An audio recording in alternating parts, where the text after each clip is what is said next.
Good morning, Arcadia High School. My name is Angelique Dizon, your ASB president. Today we come together to remember and honor the tragic events of September 11, 2001. An unimaginable tragedy that changed our world forever. A day that revealed the darkest sides of humanity, but also revealed the incredible power of human compassion and unity. As we watch this remembrance video, I invite you to take a moment and reflect on the meaning of 9/11 and to honor those heroes that stepped forward with selflessness, courageousness, and resilience in the face of uncertainty and danger. To begin this commemoration, join me in welcoming the Arcadia Chanteurs.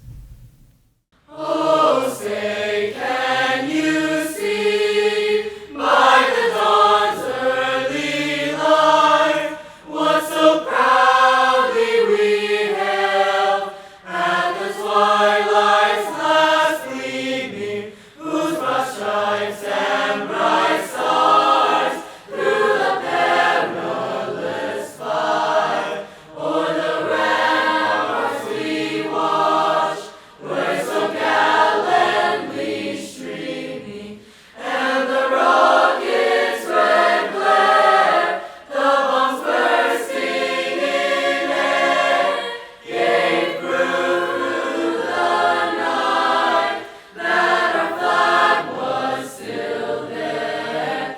Oh, say does that star-spangled banner yet wave o'er the land of the free,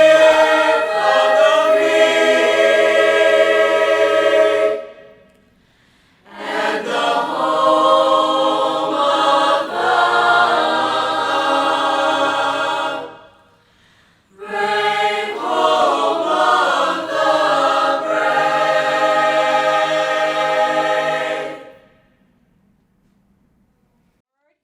Yes, park. What do these two letters say? R. Yes, pick your reader up from under your seat. Open your book up to lesson 60 on page 153.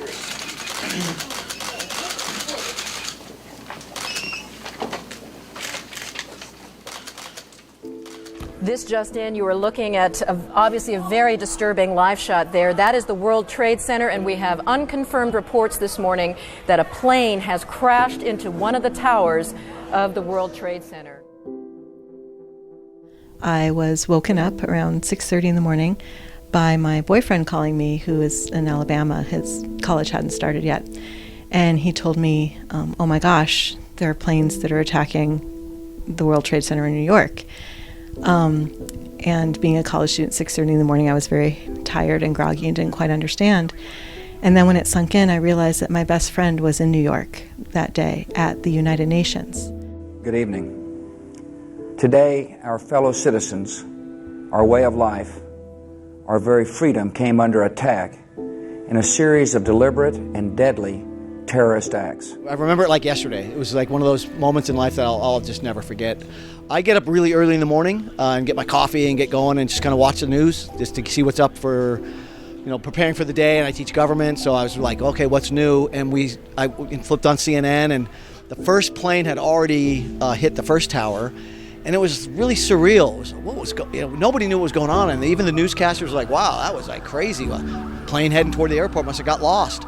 And I saw live then the second plane that hit the tower, and then it was immediate, like something was not right. A huge explosion now, raining debris on all of us. We better get out of the way.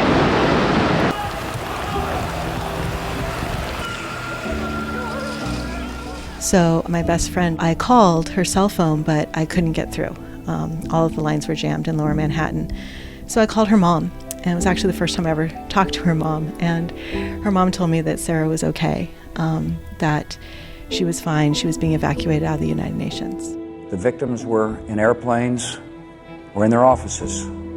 Secretaries, businessmen and women, military and federal workers, moms and dads, friends and neighbors. Thousands of lives were suddenly ended by evil, despicable acts of terror.